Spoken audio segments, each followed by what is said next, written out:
when we're talking about a strong core, what we really mean is being able to create stiffness through your core and rigidity. So, for example, here's two materials I have. Here's a knee pad, it's a strong material, and then here is a foam roller, another strong material. The difference between these two is that one is stiff, this foam roller is nice and stiff, the other is flexible, right? It's not very stiff. So the foam roller is going to be able to support a load because it's stiff. The squishy knee pad can't support a load. So if I have my strong core that's also stiff and my spine runs through that, it's going to be able to support a load and protect my spine.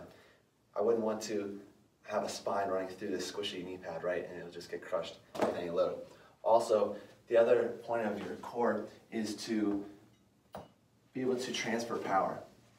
So even if you're strong, you're not really strong unless you have a tight core, because you're not going to be able to use that strength effectively. If I try to transfer power using a squishy core, I can't move anything. I'm not going to be able to create power and transfer it. Rather, I need to use a stiff core to be able to effectively transfer my power through my body. So that is the role of our core. Now let me go through those three exercises with you, the plank, side plank, and bird dog.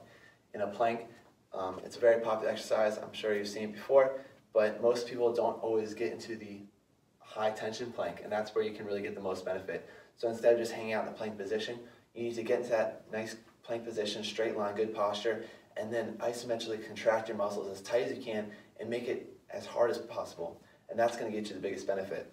So instead of just being on my elbows and toes here, I'm going to pull my elbows and toes towards each other, squeeze everything tight, and brace and breathe like that, and hold that for the amount of time that I can hold it when I'm still really tight. As soon as I start losing that high tension, then take a break, reset, and get back to high tension again. You'll get more benefit out of short periods, long high tension, rather than long period of low tension. The second one is a side plank.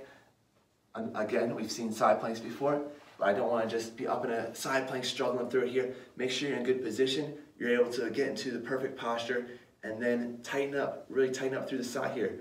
Pinch your shoulder blades back together, push your shoulders down, and brace hard. And then the third one is a bird dog.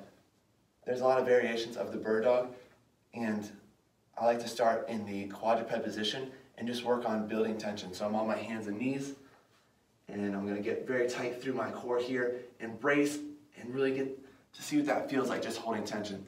Then once I get good at that, you're going to add an arm movement to it.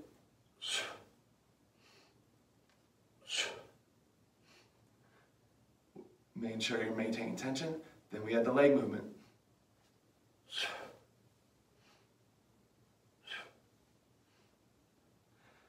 If you're still doing well, you eventually move on to the arm and leg alternating.